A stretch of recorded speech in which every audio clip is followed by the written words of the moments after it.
हाय दोस्तों, नमस्कार। नसीबों के शाखाओं पर खिलती हैं बेटियां। नसीबों की शाखाओं पर खिलती हैं बेटियां। मुकद्दर भला हो तो मिलती हैं बेटियां। मुकद्दर भला हो तो मिलती हैं बेटियां। कभी बन के मैना, कभी बन के कोयल। कभी बन के मैना, कभी बन के कोयल। हर घर आंगन में उछलती हैं बेटियां। हर घर आंगन में उछलती हैं बेटियां। किसी को भी मत कहने दो, किसी को भी मत कहने दो कि तुम कमज़ोर हो, कि तुम कमज़ोर हो, क्योंकि तुम एक औरत हो, क्योंकि तुम एक औरत हो। आज एक ऐसी ही कहानी, अरुणिमा अरुणिमा की कहानी जानेंगे तो आप लोग सलाम करेंगे। एक ऐसी सक्सेस स्टोरी है, दृढ़ संकल्प की है, इच्छा की है, धैर्य की है, लगातार कठिन परिश्रम की है। उत्तर प्रदेश के छोटे से शहर अम्बेडकर नगर की अरुणिमा सिन्हा आज किसी परिचय की मोहताज नहीं है। एक पैर नकली होने के बावजूद दुनिया की सबसे ऊंची पर्वत चोटी एवरेस्ट को फतह करने वाली विश्व की पहली महिला बनी है। उन्होंने महिला पर्वतारोही अरुणिमा परिस्थितियों को जीतकर उस मुकाम पर पहुंची हैं जहां उन्होंने खुद को नारी शक्ति के अद्वितीय उदाहरण के तौर पर पेश किया है।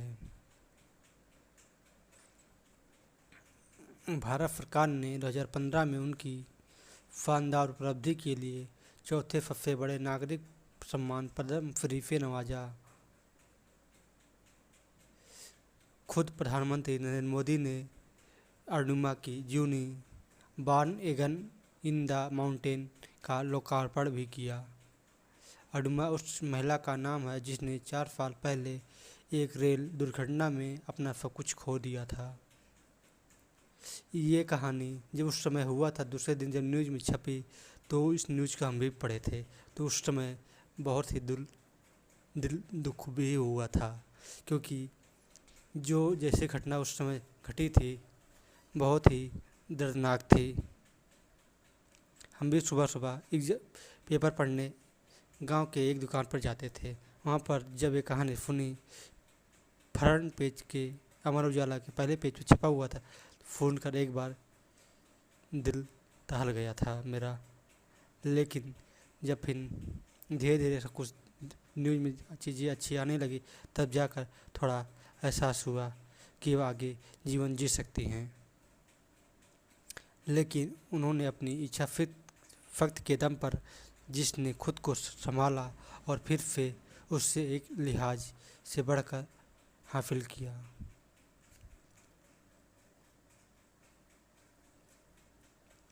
राष्ट्रीय स्तर की वॉलीबॉल खिलाड़ी अरुणिमा के लिए बीते 4 साल का सफर मिश्रित भावनाओं से और प्रेरित रहा। 2011 में लखनऊ से दिल्ली आते वक्त लुटेरों ने अरुणिमा को रेलगाड़ी से नीचे फेंक दिया था। दूसरी पटरी पर आ गई। रेलगाड़ी की चपेट में आने के कारण उन्होंने अपना एक पैर गंवा दिया था। इसके बाद शासन और प्रशासन ने तमाम लड़ाइयाँ लड़ी और अपना हक लेकर रहे। वैसे उन्होंने इस रेल दुर्घटना में जो खोया वह फिर से हासिल नहीं कर सकते थे, लेकिन उन्होंने पीछे मुड़कर नहीं देखा और एक पर्वतारोही बनकर एवरेस्ट फतह करने की ठानी। अरुणिमा को पता था कि अगर वो एक नकली पैर से एवरेस्ट फतह करने में सफल रही तो ऐसा करने वाली वह दुनिया की पहली महिला बन जाएंगी। अरुणिमा ने खुद साबित करने और साथ ही साथ यह भी साबित करने के लिए ठानी कि शारीरिक दुर्बलता किसी के मुकाम पर राह में आड़े नहीं आ सकती है। अगर किसी में अपने लक्ष्य तक पहुंचने की ललक, मानसिक ताकत और इच्छा शक्ति है तो वह फिर से कोई भी दुर्बलता उसे रोक नहीं सकती।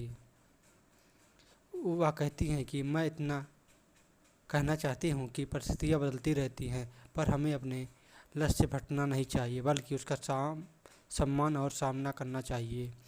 जब मैं हॉकी स्टिक लेकर खेलने जाती तो मोहल्ले के लोग मुझ पर हंसते, मेरा मजाक उड़ाते थे। कहते हैं कि जिस पर हंसा है वह एक दिन इतिहास रचा है। उनकी शादी हुई, फिर तलाक, फिर मैंने हार नहीं मानी। उनके पूरे फैमिली वाले ने उनका पूरा साथ दिया। हादसे के बाद मेरे जख्मों को कुरने वाले बहुत थे, पर मरहम लगाने वाले बहुत कम थे। इतना कुछ होने के बाद मैंने अपने लक्ष्य को पाने के लिए पूरा जोर लगा दिया। अंततः मुझे सफलता मिली। ट्रेन हादसे में अपना पैर गंवा दिया। अस्पताल में बिस्तर पर बस पड़ी रहती थी। परिवार के सदस्य मेरे अपने मुझे देखकर पूरे दिन रात रोते, हमें सहानुभूति की भावना से अबला और बेचारी कहकर संबोधित करते कि यह मुझे मंजूर नहीं था। मुझे जीना था, कुछ करना था। मैंने मन में ही मन कुछ अलग करने की ठानी, जो औरों के लिए एक मिसाल बने। वो कहते हैं कि कटा पाँव उनकी कमजोरी थी, लेकिन उन्होंने अपनी उसकी ताकत बनाई। रेल दुर्घटना, उसके बाद तमाम घटनाएं ने अरुणिमा की आंखों से आंसू निकले, लेकिन उन आंसुओं से उनको कमज़ोर करने के बजाय साहस प्रदान किया। और देखते ही देखते उन्होंने दुनिया के सबसे ऊंचे शिखर माउंट एवरेस्ट पर चढ़ने की ठान ली। उन्होंने एम्स से छुट्टी मिलने के बाद दिल्ली की संस्था में उन्होंने नकली पैर प्रदान किए गए। उसके बाद नहीं रुकी, ट्रेन पकड़ी और सीधे जमशेदपुर पहुंच गई। वहां मैंने एवरेस्ट फतह कर चुकी बछेंद्री पाल से मुलाकात की। पाल ने मुझे फीफा बनाने का फैसला किया।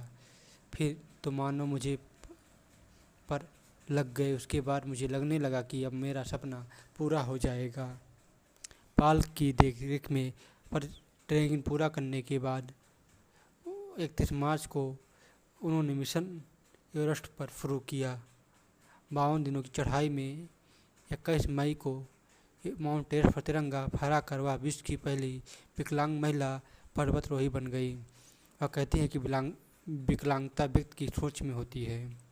हर किसी के जीवन में पहाड़ से ऊंची कठिनाइयाँ आती हैं। जिस दिन वह अपनी कमजोरियों को ताकत बनाना शुरू करेगा, वह ऊंचाई बौनी हो जाएगी। मैंने एवरेस्ट की चोटी पर चढ़कर खूब रोई थी, लेकिन मेरे आंसुओं के अधिकांश खुशी के थे। दुख को मैंने पीछे छोड़ दिया था और दुनिया की सबसे ऊंची चोटी से जिंदगी को नए अंदाज से देख रही थी। ये कहते हैं, बेटी को चाँद जैसा मत बनाओ कि हर कोई घूर कर देखे। बेटी को सूरज जैसा बनाओ ताकि घूरने से पहले नज़रें उसकी झुक जाएं। कोशिश ऐसी करो कि हारते हारते कब जीत जाओ कि पता ही ना चले।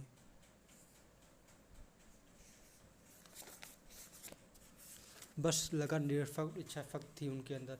उन्होंने उस दृढ़ इच्छा शक्ति को पूरा किया, अपने कमजोरी को अपनी ताकत बनाई और एक दिन सफलता हासिल की। ऐसे किसी भी आप लोग एग्जाम की तैयारी करते हैं या कुछ भी करते हैं, बट डिमोटिवेट मत, कंटिन्यू मेहनत और दृढ़ संकल्प लेकर एक दिन ज़रूर सफलता मिलेगी। बस लगातार संघर्ष करने की है बस जीवन में। जिस दिन संघर्ष करना सीख जाओगे और दिन सफलता अपने आप आएगी। कहते हैं कि अपने हुनर को सबके सामने दिखा दो, सफलता अपने आप आएगी। बस मेहनत करने की ज़रूरत है दोस्तों। कहते हैं, पंख ही काफ़ी नहीं है आसमानों के लिए, हौसला भी चाहिए ऊंची उड़ानों के लिए। ये लाइनें अरुणिमा सिन्हा के ऊपर पूरी तरीके से फिट बैठती है। उनका हौसला था ऊंची उड़ान के लिए और एवरेस्ट को फतह करने की। उन्होंने 7 महाद्वीप की 7 चोटियों को फतह करने का लक्ष्य बनाया है। उन्होंने उस सतह को भी लगभग पूरा ही कर लिया है। ये कहानी आप लोगों की अच्छी लगे तो एक बार चैनल को लाइक और सब्सक्राइब करिए, अपने दोस्तों को शेयर करिए दोस्तों, क्योंकि सफलता एक दिन जीवन में मिलनी ही मिलनी। बस संघर्ष करने की ज़रूरत है दोस्तों। बस खुश रहिए, मस्त रहिए। लाइफ में एक दिन ज़रूर सफलता मिलेगी। कंटिन्यू मेहनत करते रहिए। नमस्कार।